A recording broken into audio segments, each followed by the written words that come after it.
largest audiobooks. Welcome to my YouTube channel. Please subscribe the channel and get more audiobooks. Adventure 8 in His Last Bow by Sir Arthur Conan Doyle. This LibriVox recording is Adventure 8, The Adventure of the Devil's Foot. In recording from time to time some of the curious experiences and interesting recollections which I associate with my long and intimate friendship with Mr. Sherlock Holmes, I have continually been faced by difficulties caused by his own aversion to publicity. To his sombre and cynical spirit, all popular applause was always abhorrent, and nothing amused him more at the end of a successful case than to hand over the actual exposure to some orthodox official, and to listen with a mocking smile to the general chorus of misplaced congratulation. It was indeed this attitude upon the part of my friend, and certainly not any lack of interesting material, which has caused me of late years to lay very few of my records before the public. My participation in some of his adventures was always a privilege which entailed discretion and reticence upon me. It was then with considerable surprise that I received a telegram from Holmes last Tuesday. He's never been known to write where a telegram would serve, in the following terms: "Why not tell them of the Cornish horror? Strangest case I have handled."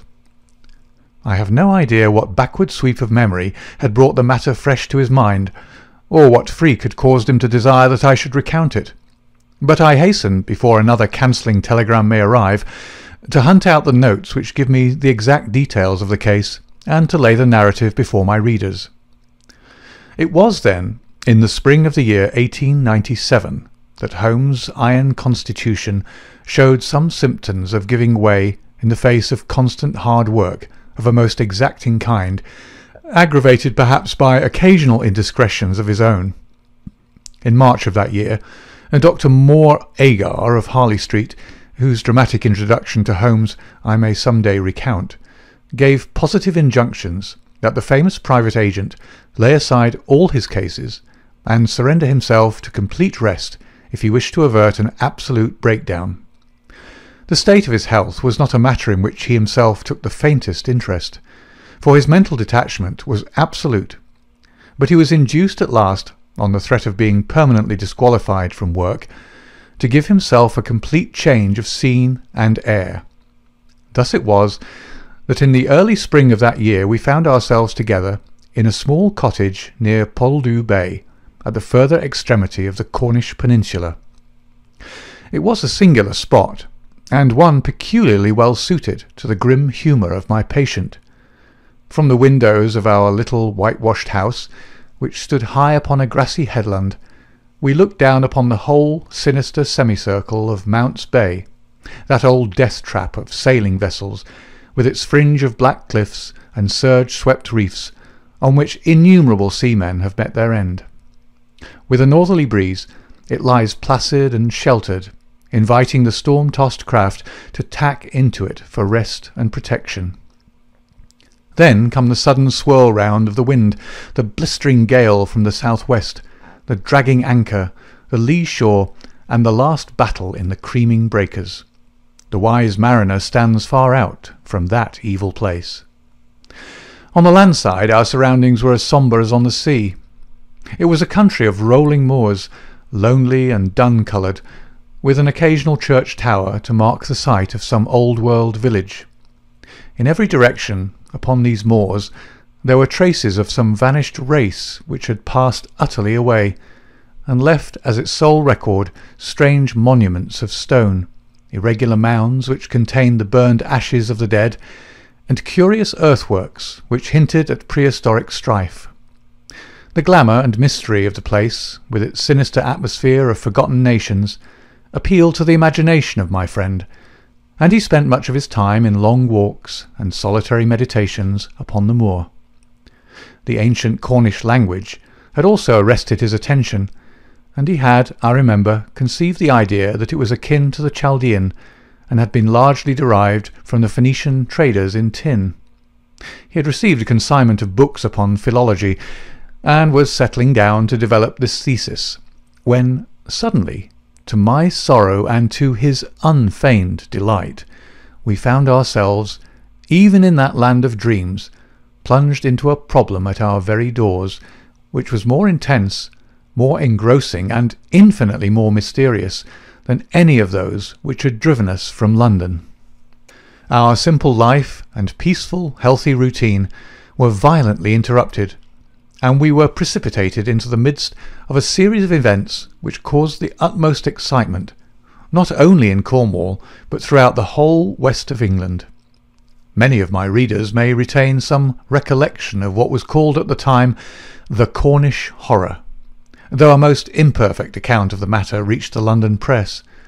Now, after 13 years, I will give the true details of this inconceivable affair to the public. I have said that scattered towers marked the villages which dotted this part of Cornwall.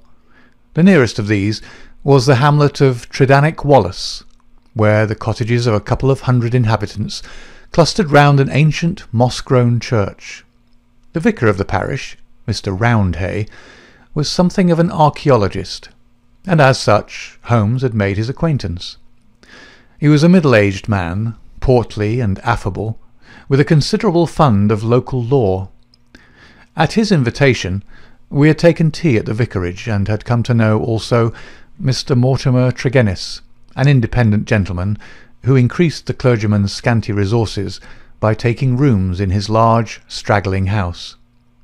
The vicar, being a bachelor, was glad to come to such an arrangement, though he had little in common with his lodger, who was a thin, dark, spectacled man, with a stoop which gave the impression of actual physical deformity. I remember that during our short visit we found the vicar garrulous, but his lodger strangely reticent, a sad-faced, introspective man, sitting with averted eyes, brooding apparently upon his own affairs. These were the two men who entered abruptly into our little sitting-room on Tuesday, March the 16th, shortly after our breakfast hour, as we were smoking together, preparatory to our daily excursion upon the moors. "Mr. Holmes," said the vicar in an agitated voice, "the most extraordinary and tragic affair has occurred during the night. It is the most unheard-of business. We can only regard it as a special providence that you should chance to be here at the time, for in all England you are the one man we need." I glared at the intrusive vicar with no very friendly eyes, but Holmes took his pipe from his lips and sat up in his chair like an old hound who hears the view hallo. He waved his hand to the sofa, and our palpitating visitor with his agitated companion sat side by side upon it. Mr. Mortimer Tregennis was more self-contained than the clergyman, but the twitching of his thin hands and the brightness of his dark eyes showed that they shared a common emotion. "Shall I speak, or you?" he asked of the vicar. "Well, as you seem to have made the discovery, whatever it may be, and the vicar to have had it second-hand, perhaps you'd better do the speaking," said Holmes. I glanced at the hastily clad clergyman with the formally dressed lodger seated beside him, and was amused at the surprise which Holmes's simple deduction had brought to their faces. "Perhaps I'd best say a few words first," said the vicar, "and then you can judge if you will listen to the details from Mr. Tregennis, or whether we should not hasten at once to the scene of this mysterious affair. I may explain, then, that our friend here spent last evening in the company of his two brothers, Owen and George, and of his sister Brenda, at their house of Tredannick Wollas, which is near the old stone across upon the moor. He left them shortly after 10 o'clock, playing cards round the dining-room table, in excellent health and spirits. This morning, being an early riser, he walked in that direction before breakfast, and was overtaken by the carriage of Dr. Richards, who explained that he had just been sent for on a most urgent call to Tredannick Wollas. Mr. Mortimer Tregennis naturally went with him.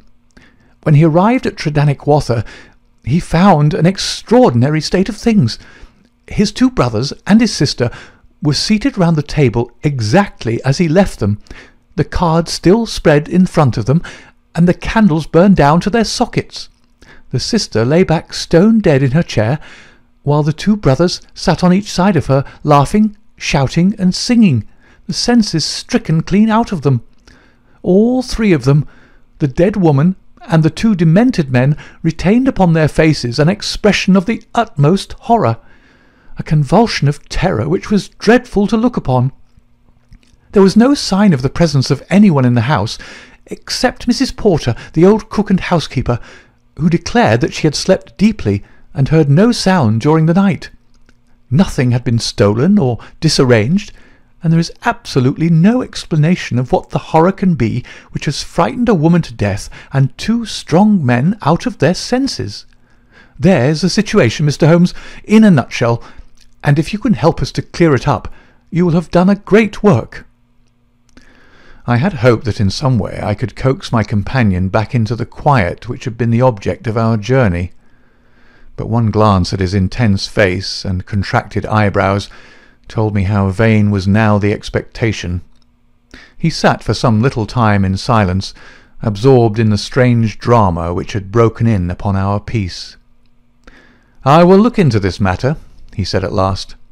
"On the face of it would appear to be a case of very exceptional nature. Have you been there yourself, Mr. Roundhay?" "No, Mr. Holmes.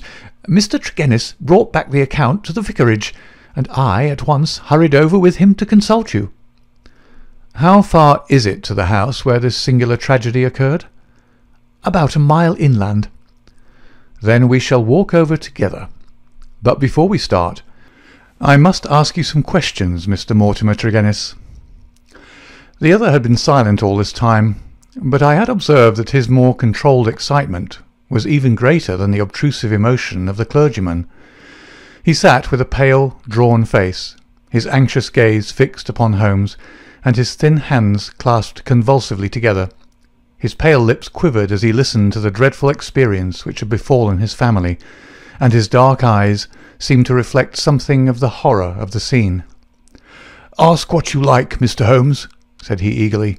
"It is a bad thing to speak of, but I will answer you the truth." "Tell me about last night." "Well, Mr. Holmes, I supped there, as the vicar has said, and my elder brother George proposed a game of whist afterwards. We sat down about 9 o'clock. It was 10:15 when I moved to go. I left them all round the table, as merry as could be." "Who let you out?" "Mrs. Porter had gone to bed, so I let myself out. I shut the hall door behind me. The window of the room in which they sat was closed, but the blind was not drawn down. There was no change in door or window this morning, or any reason to think that any stranger had been to the house. Yet there they sat, driven clean mad with terror, and Brenda lying dead of fright, with her head hanging over the arm of the chair. I'll never get the sight of that room out of my mind, so long as I live." "The facts as you state them are certainly most remarkable," said Holmes. "I take it that you have no theory yourself which can in any way account for them?" "It's devilish, Mr. Holmes, devilish," cried Mortimer Tregennis. "It is not of this world.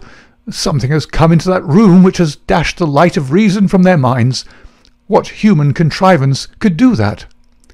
"I fear," said Holmes, "that if the matter is beyond humanity, it is certainly beyond me. Yet we must exhaust all natural explanations before we fall back upon such a theory as this.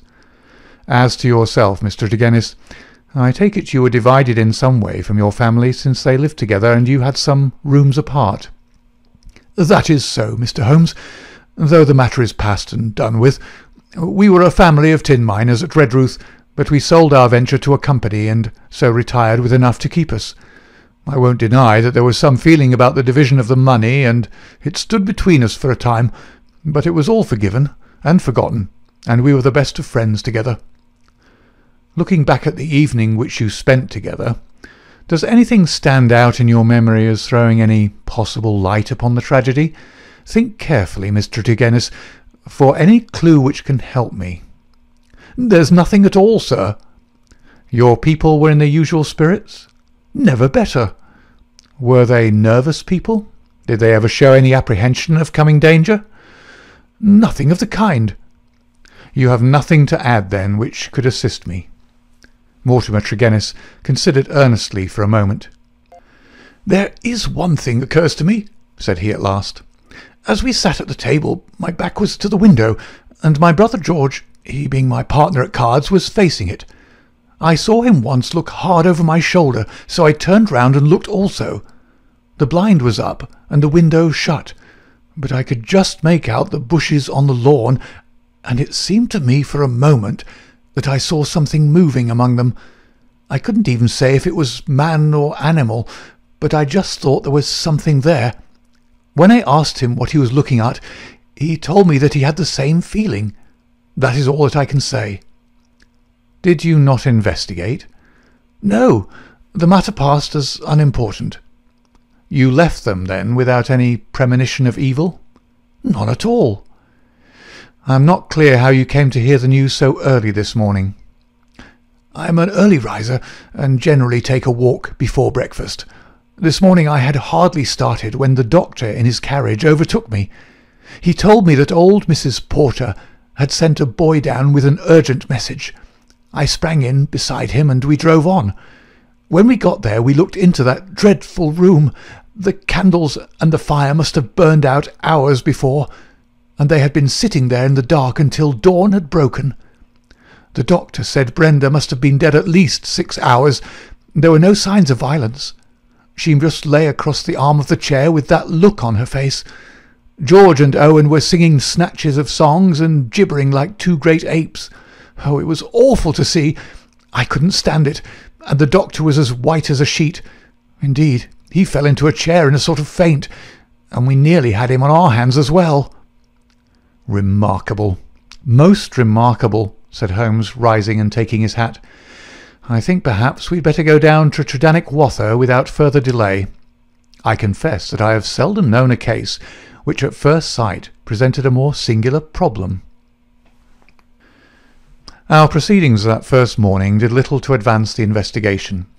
It was marked, however, at the outset by an incident which left the most sinister impression upon my mind. The approach to the spot at which the tragedy occurred is down a narrow, winding country lane. While we made our way along it, we heard the rattle of a carriage coming towards us, and stood aside to let it pass. As it drove by us, I caught a glimpse through the closed window of a horribly contorted, grinning face glaring out at us. Those staring eyes and gnashing teeth flashed past us like a dreadful vision. "My brothers!" cried Mortimer Tregennis, white to his lips. "They are taking them to Helston."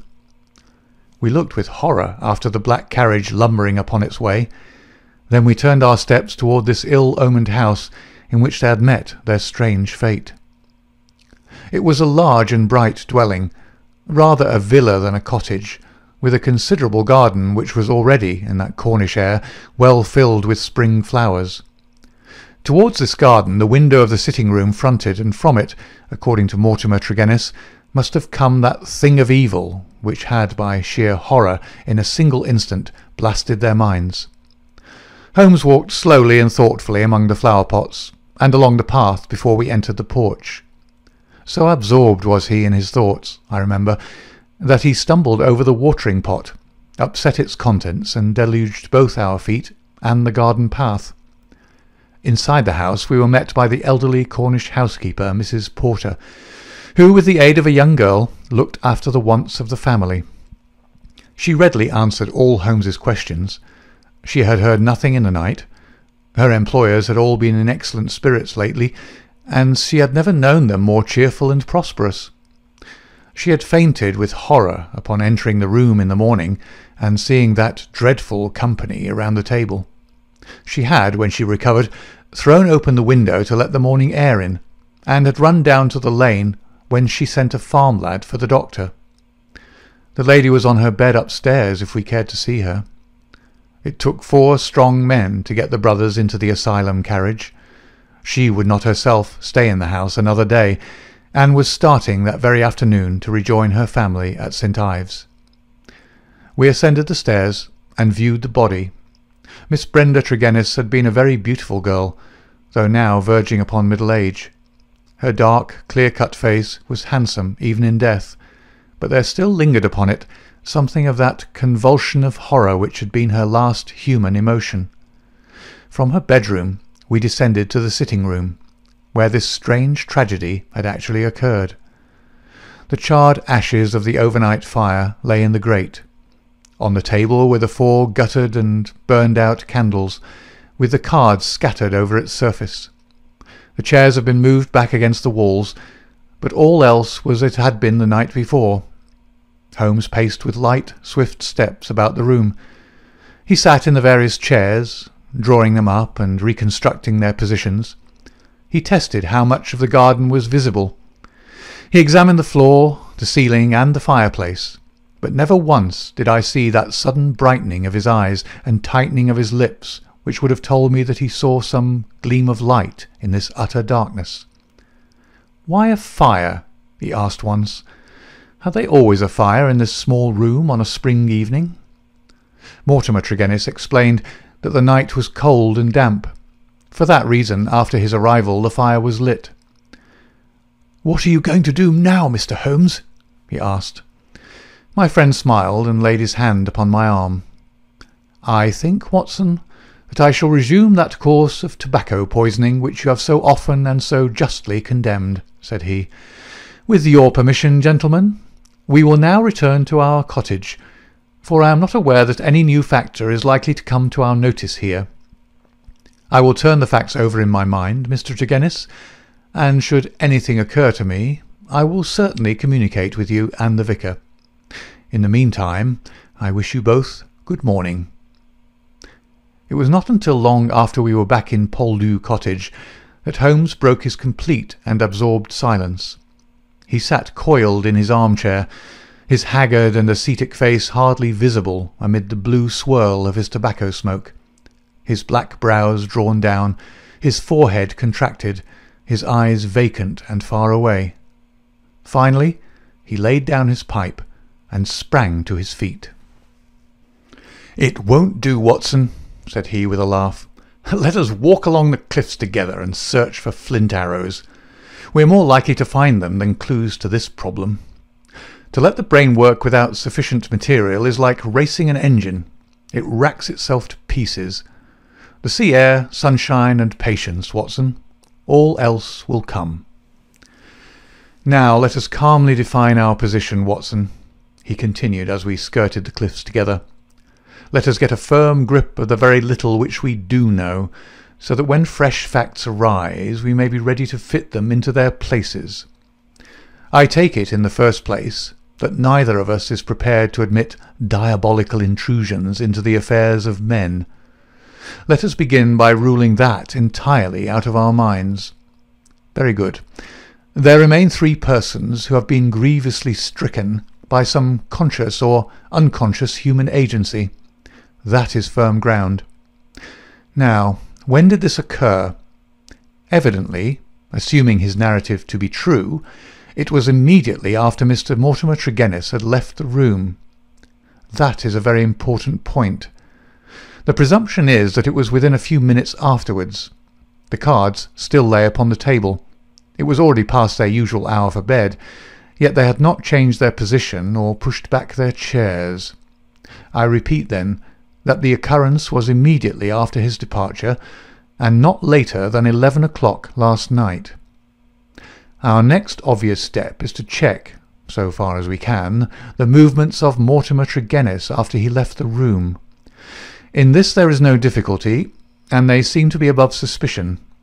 Knowing my methods as you do, you were, of course, conscious of the somewhat clumsy water-pot expedient by which I obtained a clearer impress of his foot than might otherwise have been possible. The wet, sandy path took it admirably. Last night was also wet, you will remember, and it was not difficult, having obtained a sample print, to pick out his track among others and to follow his movements. He appears to have walked away swiftly in the direction of the vicarage. If, then, Mortimer Tregennis disappeared from the scene, and yet some outside person affected the card-players, how can we reconstruct that person, and how was such an impression of horror conveyed? Mrs. Porter may be eliminated. She is evidently harmless. Is there any evidence that someone crept up to the garden window and in some manner produced so terrific an effect that he drove those who saw it out of their senses? The only suggestion in this direction comes from Mortimer Tregennis himself, who says that his brother spoke about some movement in the garden. That is certainly remarkable, as the night was rainy, cloudy, and dark. Anyone who had the design to alarm these people would be compelled to place his very face against the glass before he could be seen. There is a 3-foot flower border outside this window, but no indication of a footmark. It is difficult to imagine, then, how an outsider could have made so terrible an impression upon the company, nor have we found any possible motive for so strange and elaborate an attempt. You perceive our difficulties, Watson.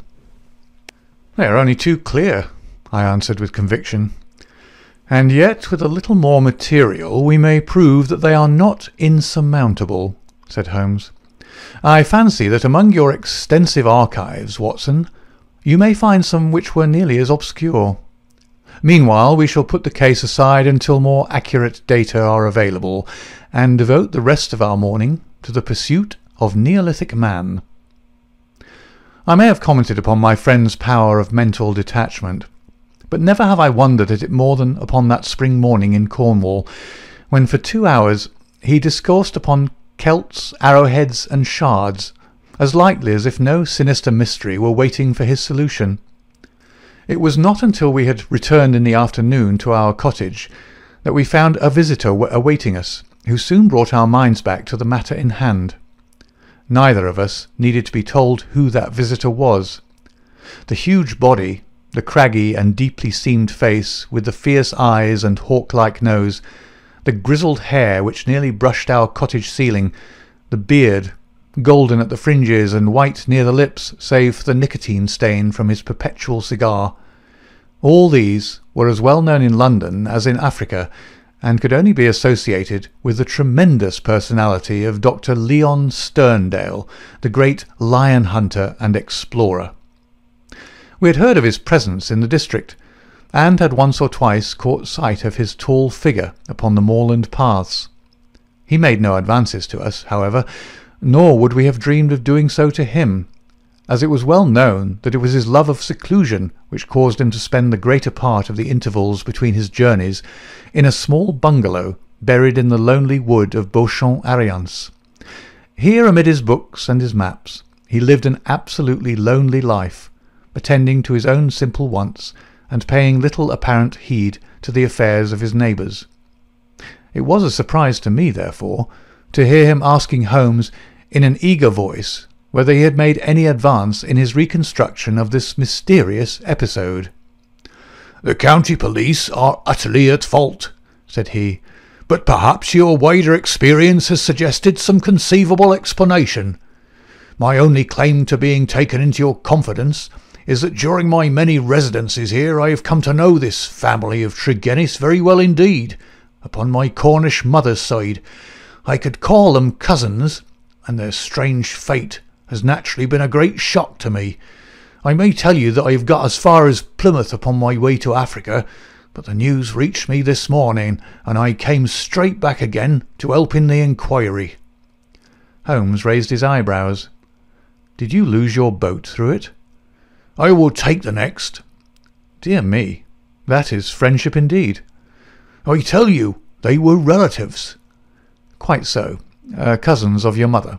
Was your baggage aboard the ship?" "Some of it, but the main part at the hotel." "I see. But surely this event could not have found its way into the Plymouth morning papers?" "No, sir. I had a telegram." "Might I ask from whom?" A shadow passed over the gaunt face of the explorer. "You are very inquisitive, Mr. Holmes." "It is my business." With an effort, Dr. Sterndale recovered his ruffled composure. "I have no objection to telling you," he said. "It was Mr. Roundhay, the vicar, who sent me the telegram which recalled me." "Thank you," said Holmes. "I may say in answer to your original question that I have not cleared my mind entirely on the subject of this case, but that I have every hope of reaching some conclusion. It would be premature to say more." "Perhaps you would not mind telling me if your suspicions point in any particular direction?" "No, I can hardly answer that." "Then I have wasted my time and need not prolong my visit." The famous doctor strode out of our cottage in considerable ill humour, and within 5 minutes Holmes had followed him. I saw him no more until the evening, when he returned with a slow step and haggard face, which assured me that he had made no great progress with his investigation. He glanced at a telegram which awaited him, and threw it into the grate. "From the Plymouth Hotel, Watson," he said. "I learned the name of it from the vicar, and I wired to make certain that Dr. Leon Sterndale's account was true. It appears that he did indeed spend last night there, and that he has actually allowed some of his baggage to go on to Africa, while he returned to be present at this investigation. What do you make of that, Watson?" "He's deeply interested." "Deeply interested, yes. There is a thread here which we have not yet grasped, and which might lead us through the tangle. Cheer up, Watson, for I am very sure that our material has not yet all come to hand. When it does, we may soon leave our difficulties behind us." Little did I think how soon the words of Holmes would be realized, or how strange and sinister would be that new development which opened up an entirely fresh line of investigation. I was shaving at my window in the morning, when I heard the rattle of hoofs, and looking up saw a dog-cart coming at a gallop down the road. It pulled up at our door, and our friend the vicar sprang from it and rushed up our garden path. Holmes was already dressed, and we hastened down to meet him. Our visitor was so excited that he could hardly articulate, but at last, in gasps and bursts, his tragic story came out of him. "We are devil-ridden, Mr. Holmes, my poor parish is devil-ridden," he cried. "Satan himself is loose in it. We are given over into his hands." He danced about in his agitation, a ludicrous object if it were not for his ashy face and startled eyes. Finally he shot out his terrible news. "Mr. Mortimer Tregennis died during the night, and with exactly the same symptoms as the rest of his family." Holmes sprang to his feet, all energy in an instant. "Can you fit us both into your dog-cart?" "Yes, I can." "Then, Watson, we will postpone our breakfast. Mr. Roundhay, we are entirely at your disposal. Hurry, hurry, before things get disarranged." The lodger occupied 2 rooms at the vicarage, which were in an angle by themselves, the one above the other. Below was a large sitting-room, above his bedroom. They looked out upon a croquet lawn which came up to the windows. We had arrived before the doctor or the police, so that everything was absolutely undisturbed. Let me describe exactly the scene as we saw it upon that misty March morning. It has left an impression which can never be effaced from my mind. The atmosphere of the room was of a horrible and depressing stuffiness. The servant, who had first entered, had thrown up the window, or it would have been even more intolerable. This might partly be due to the fact that a lamp stood flaring and smoking on the centre table. Beside it sat the dead man, leaning back in his chair, his thin beard projecting, his spectacles pushed up onto his forehead, and his lean dark face turned towards the window and twisted into the same direction of terror which had marked the features of his dead sister. His limbs were convulsed, and his fingers contorted, as though he had died in a very paroxysm of fear. He was fully clothed, though there were signs that his dressing had been done in a hurry. We had already learned that his bed had been slept in, and that the tragic end had come to him in the early morning. One realized the red-hot energy which underlay Holmes's phlegmatic exterior when one saw the sudden change which came over him from the moment that he entered the fatal apartment. In an instant he was tense and alert, his eyes shining, his face set, his limbs quivering with eager activity. He was out on the lawn, in through the window, round the room, and up into the bedroom, for all the world like a dashing foxhound drawing a cover.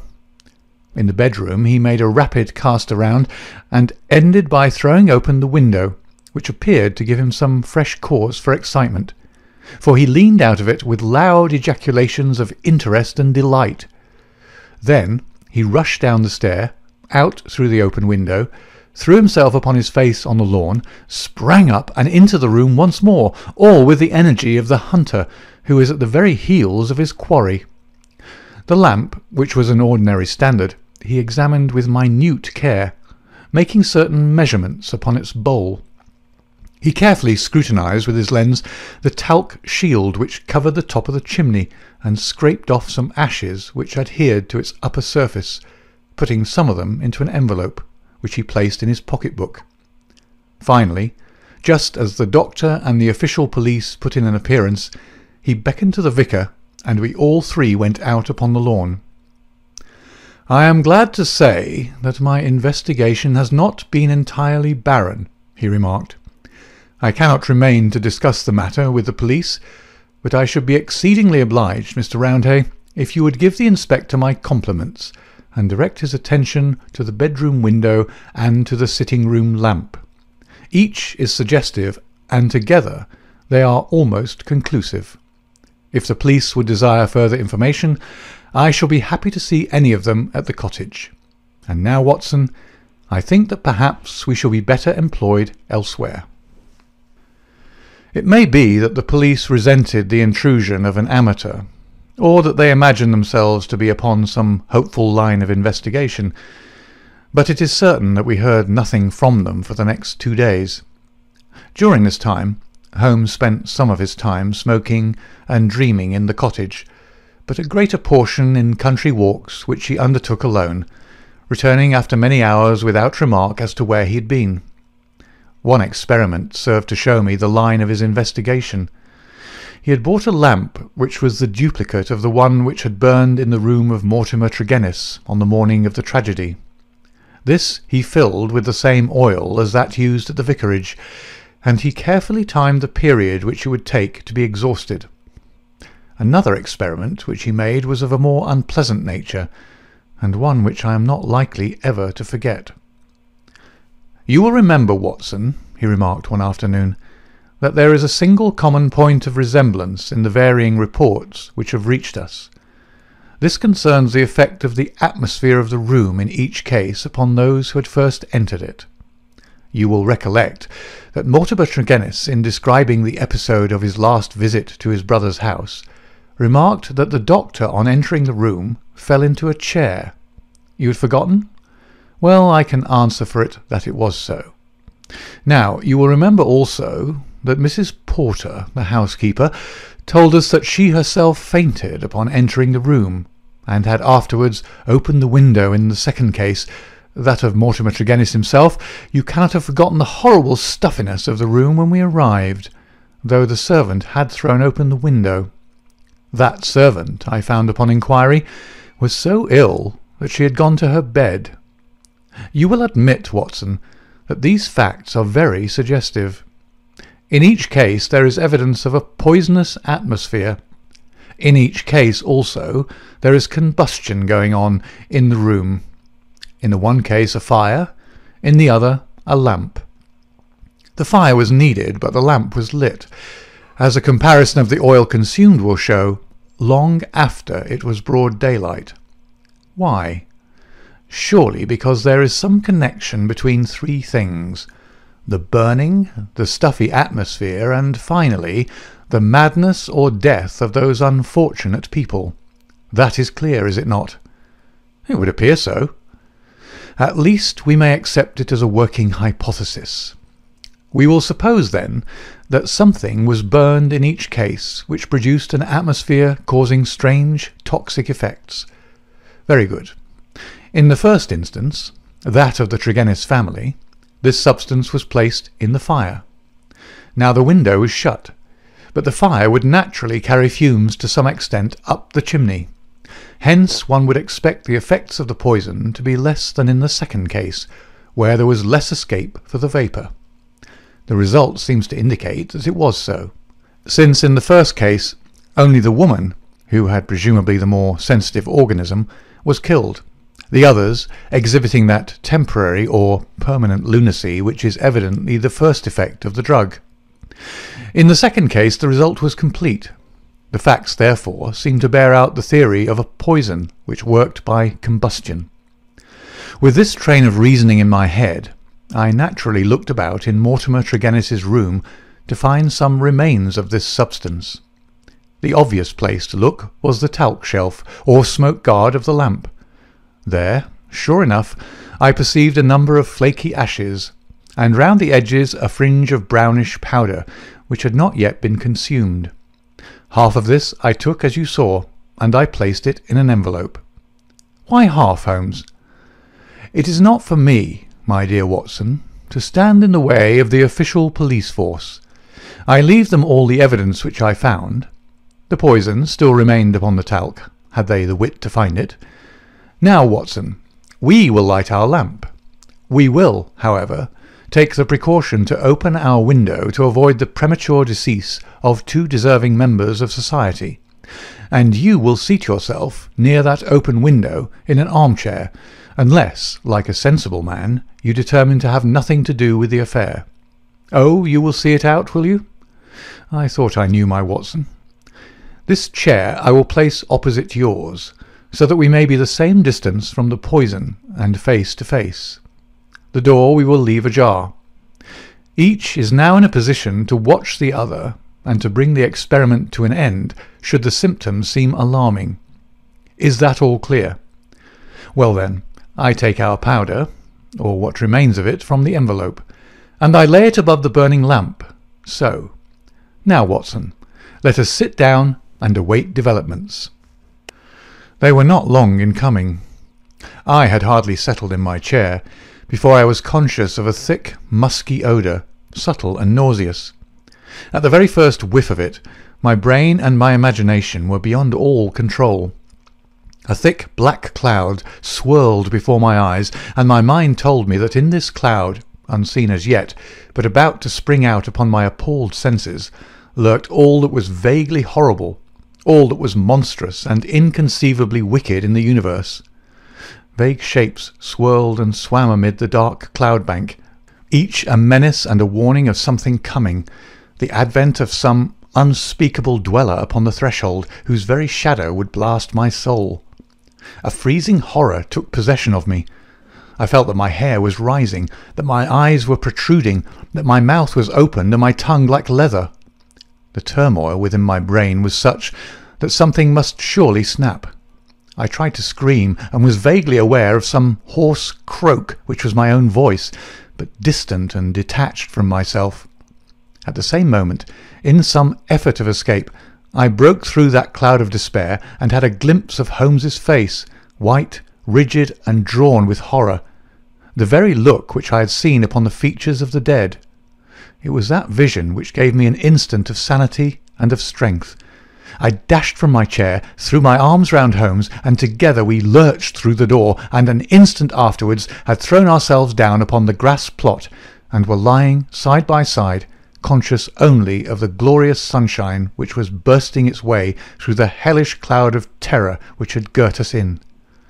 Slowly it rose from our souls like the mists from a landscape, until peace and reason had returned, and we were sitting upon the grass, wiping our clammy foreheads and looking with apprehension at each other to mark the last traces of that terrific experience which we had undergone. "Upon my word, Watson," said Holmes at last with an unsteady voice, "I owe you both my thanks and an apology. It was an unjustifiable experiment, even for one's self, and doubly so for a friend. I'm really very sorry." "You know," I answered with some emotion, for I have never seen so much of Holmes's heart before, "that it is my greatest joy and privilege to help you." He relapsed at once into the half-humorous, half-cynical vein which was his habitual attitude to those about him. "It would be superfluous to drive us mad, my dear Watson," said he. "A candid observer would certainly declare that we were so already before we embarked upon so wild an experiment. I confess that I never imagined that the effect would be so sudden and so severe." He dashed into the cottage, and, reappearing with the burning lamp held at full arm's length, he threw it among a bank of brambles. "We must give the room a little time to clear. I take it, Watson, that you have no longer a shadow of a doubt as to how these tragedies were produced?" "None whatever." "But the cause remains as obscure as before. Come into the arbour here, and let us discuss it together. That villainous stuff seems still to linger round my throat. I think we must admit that all the evidence points to this man Mortimer Tregennis having been the criminal in the first tragedy, though he was the victim in the second one. We must remember, in the first place, that there is some story of a family quarrel followed by a reconciliation. How bitter that quarrel may have been, or how hollow the reconciliation, we cannot tell. When I think of Mortimer Tregennis, with the foxy face and the small, shrewd, beady eyes behind the spectacles, he is not a man whom I should judge to be of a particularly forgiving disposition. Well, in the next place, you will remember that this idea of someone moving in the garden, which took our attention for a moment from the real cause of the tragedy, emanated from him. He had a motive in misleading us. Finally, if he did not throw the substance into the fire at the moment of leaving the room, who did do so? The affair happened immediately after his departure. Had anyone else come in, the family would certainly have risen from the table. Besides, in peaceful Cornwall, visitors did not arrive after 10 o'clock at night. We may take it, then, that all the evidence points to Mortimer Tregennis as the culprit. Then his own death was suicide. Well, Watson, it is on the face of it a not impossible supposition. The man who had the guilt upon his soul of having brought such a fate upon his own family might well be driven by remorse to inflict it upon himself. There are, however, some cogent reasons against it. Fortunately, there is one man in England who knows all about it, and I have made arrangements by which we shall hear the facts this afternoon from his own lips. Ah, he is a little before his time. Perhaps you would kindly step this way, Dr. Leon Sterndale. We have been conducting a chemical experiment indoors which has left our little room hardly fit for the reception of so distinguished a visitor. I had heard the click of the garden gate, and now the majestic figure of the great African explorer appeared upon the path. He turned in some surprise towards the rustic arbour in which we sat. "You sent for me, Mr. Holmes? I had your note about an hour ago, and I have come, though I really do not know why I should obey your summons." "Perhaps we can clear the point up before we separate," said Holmes. "Meanwhile, I am much obliged to you for your courteous acquiescence. You will excuse this informal reception in the open air, but my friend Watson and I have nearly furnished an additional chapter to what the papers call the Cornish horror, and we prefer a clear atmosphere for the present. Perhaps, since the matters which we have to discuss will affect you personally in a very intimate fashion, it is as well that we should talk where there can be no eavesdropping." The explorer took his cigar from his lips and gazed sternly at my companion. "I am at a loss to know, sir," he said, "what you can have to speak about which affects me personally in a very intimate fashion." "The killing of Mortimer Tregennis," said Holmes. For a moment I wished that I were armed. Sterndale's fierce face turned to a dusky red. His eyes glared, and the knotted, passionate veins started out in his forehead, while he sprang forward with clenched hands toward my companion. Then he stopped, and with a violent effort he resumed a cold, rigid calmness, which was perhaps more suggestive of danger than his hot-headed outburst.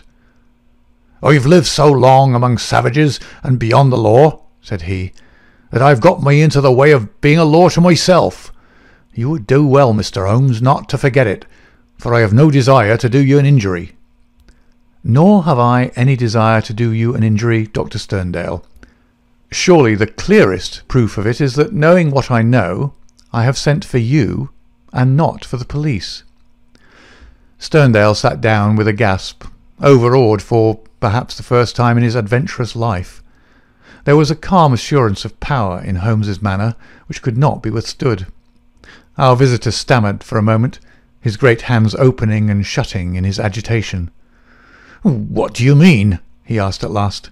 "If this is a bluff upon your part, Mr. Holmes, you've chosen a bad man for your experiment. Let us have no more beating about the bush. What do you mean?" "I will tell you," said Holmes, "and the reason why I tell you is that I hope frankness may beget frankness. What my next step may be will depend entirely upon the nature of your own defence." "My defence?" "Yes, sir." "My defence against what?" "Against the charge of killing Mortimer Tregennis." Sterndale mopped his forehead with his handkerchief. "Upon my word, you're getting on," said he. Do all your successes depend upon the prodigious power of bluff?" "The bluff," said Holmes sternly, "is upon your side, Dr. Leon Sterndale, and not upon mine. As a proof, I will tell you some of the facts upon which my conclusions are based. Of your return from Plymouth, allowing much of your property to go on to Africa, I will say nothing, save that it first informed me that you were one of the factors which are to be taken into account in reconstructing this drama. I came back. I have heard your reasons, and regard them as unconvincing and inadequate. We will pass that. You came down here to ask me whom I suspected. I refused to answer you. You then went to the vicarage, waited outside it for some time, and finally returned to your cottage. How do you know that? I followed you. I saw no one. That is what you may expect to see when I follow you. You spent a restless night at your cottage, and you formed certain plans, which in the early morning you proceeded to put into execution. Leaving your door just as day was breaking, you filled your pocket with some reddish gravel that was lying heaped beside your gate. Sterndale gave a violent start, and looked at Holmes in amazement. You then walked swiftly for the mile which separated you from the vicarage. You were wearing, I may remark, the same pair of ribbed tennis shoes which are at the present moment upon your feet. At the vicarage you passed through the orchard and the side hedge, coming out under the window of the lodger Tregennis. It was now daylight, but the household was not yet stirring. You drew some of the gravel from your pocket, and you threw it up at the window above you. Sterndale sprang to his feet. "I believe that you are the devil himself!" he cried. Holmes smiled at the compliment. It took 2 or possibly 3 handfuls before the lodger came to the window. You beckoned him to come down. He dressed hurriedly and descended to his sitting-room. You entered by the window. There was an interview, a short one, during which you walked up and down the room. Then you passed out and closed the window, standing on the lawn outside, smoking a cigar and watching what occurred. Finally, after the death of Tregennis, you withdrew as you had come. Now, Dr. Sterndale, how do you justify such conduct, and what were the motives for your actions? If you prevaricate or trifle with me, I give you my assurance that the matter will pass out of my hands forever. Our visitor's face had turned ashen grey as he listened to the words of his accuser. Now he sat for some time in thought, with his face sunk in his hands. Then, with a sudden impulsive gesture, he plucked a photograph from his breast pocket and threw it on the rustic table before us. "That is why I've done it," said he. It showed the bust and face of a very beautiful woman. Holmes stooped over it. "Brenda Tregennis," said he. "Yes, Brenda Tregennis," repeated our visitor. "For years I've loved her. For years she loved me. There is the secret of that Cornish seclusion which people have marvelled at. It has brought me close to the one thing on earth that was dear to me. I could not marry her, for I have a wife who has left me for years, and yet whom, by the deplorable laws of England, I could not divorce. For years Brenda waited, for years I waited, and this is what we have waited for." A terrible sob shook his great frame, and he clutched his throat under his brindled beard. Then, with an effort, he mastered himself and spoke on. "The vicar knew. He was in our confidence. He would tell you that she was an angel upon earth. That was why he telegraphed to me, and I returned.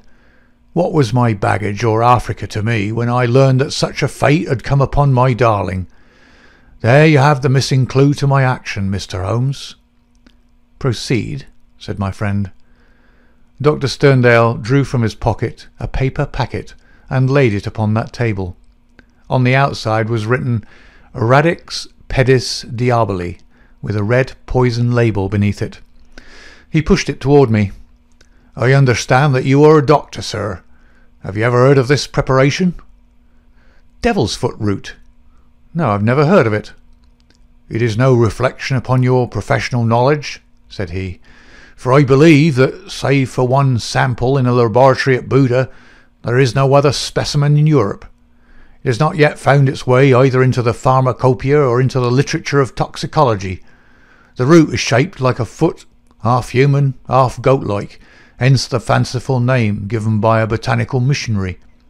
It's used as an ordeal poison by the medicine men in certain districts of West Africa, and is kept as a secret among them. This particular specimen I obtained under very extraordinary circumstances in the Ubangi country. He opened the paper as he spoke, and disclosed a heap of reddish-brown, snuff-like powder. "Well, sir?" asked Holmes sternly. "I'm about to tell you, Mr. Holmes, all that actually occurred, for you already know so much that it's clearly to my interest that you should know all.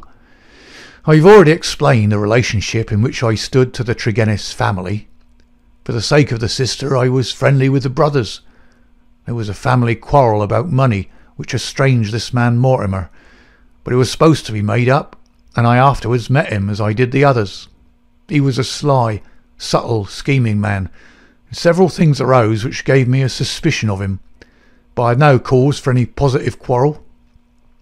One day, only a couple of weeks ago, he came down to my cottage, and I showed him some of my African curiosities. Among other things, I exhibited this powder, and I told him of its strange properties, how it stimulates those brain centres which control the emotion of fear, and how either madness or death is the fate of the unhappy native who is subjected to the ordeal by the priest of his tribe. I told him also how powerless European science would be to detect it. How he took it, I cannot say, for I never left the room, but there is no doubt that it was then, while I was opening cabinets and stooping to boxes, that he managed to abstract some of that devil's foot root. I well remember how he plied me with questions as to the amount and the time that he was needed for its effect, but I little dreamed that he could have a personal reason for asking. I thought no more of this matter until the vicar's telegram reached me at Plymouth. This villain had thought that I would be at sea before the news could reach me, and that I should be lost for years in Africa. But I returned at once, of course. I couldn't listen to the details without feeling assured that my poison had been used. I came round to see you on the chance that some other explanation had suggested itself to you. But there could be none. I was convinced that Mortimer Tregennis was the murderer, that for the sake of money, and with the idea perhaps that if the other members of his family were all insane, he would be the sole guardian of their joint property. He'd used the devil's foot powder upon them, driven two of them out of their senses, and killed his sister Brenda, the one human being whom I've ever loved or who has ever loved me. There was his crime. What was to be his punishment? Should I appeal to the law? Where were my proofs? I knew that the facts were true, but could I help to make a jury of countrymen believe so fantastic a story? I might or I might not, but I could not afford to fail. My soul cried out for revenge. I have said to you once before, Mr. Holmes, that I have spent much of my life outside the law, as I have come at last to be a law to myself. So it was even now. I determined that the fate which he had given to others should be shared by himself. Either that, or I would do justice upon him with my own hand. In all England there can be no man who sets less value upon his own life than I do at the present moment. Now, I've told you all. You have yourself supplied the rest. I did as you say, after a restless night, set off early from my cottage. I foresaw the difficulty of arousing him, so I gathered some gravel from the pile which you have mentioned, and I used it to throw up to his window.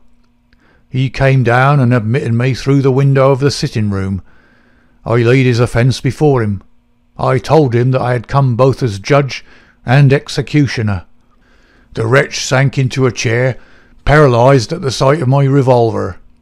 I lit the lamp, but the powder above it, and stood outside the window, ready to carry out my threat to shoot him should he try to leave the room. In 5 minutes he died. My God, how he died! But my heart was flint, for he endured nothing which my innocent darling had not felt before him. There's my story, Mr. Holmes. Perhaps if you loved a woman, you'd have done as much yourself. At any rate, I'm in your hands. You can take what steps you like. As I've already said, there's no man living who can fear death less than I do." Holmes sat for some little time in silence. "What were your plans?" he asked at last. "I had intended to bury myself in Central Africa. My work there is but half finished." "Go and do the other half," said Holmes. "I, at least, am not prepared to prevent you." Dr. Sterndale raised his giant figure, bowed gravely, and walked from the arbour. Holmes lit his pipe and handed me his pouch. "Some fumes which are not poisonous would be a welcome change," said he. "I think you must agree, Watson, that it is not a case in which we are called upon to interfere. Our investigation has been independent, and our action shall be so also. You would not denounce the man?" "Certainly not," I answered. "I have never loved, Watson, but if I did, and if the woman I loved had met such an end, I might act even as our lawless lion hunter has done. Who knows? Well, Watson, I will not offend your intelligence by explaining what is obvious. The gravel upon the window-sill was, of course, the starting point of my research. It was unlike anything in the vicarage garden. Only when my attention had been drawn to Dr. Sterndale and his cottage did I find its counterpart. The lamp, shining in broad daylight, and the remains of powder upon the shield were successive links in a fairly obvious chain. And now, my dear Watson, I think we may dismiss the matter from our mind, and go back with a clear conscience to the study of those Chaldean roots which are surely to be traced in the Cornish branch of the great Celtic speech. End of the adventure of the Devil's Foot.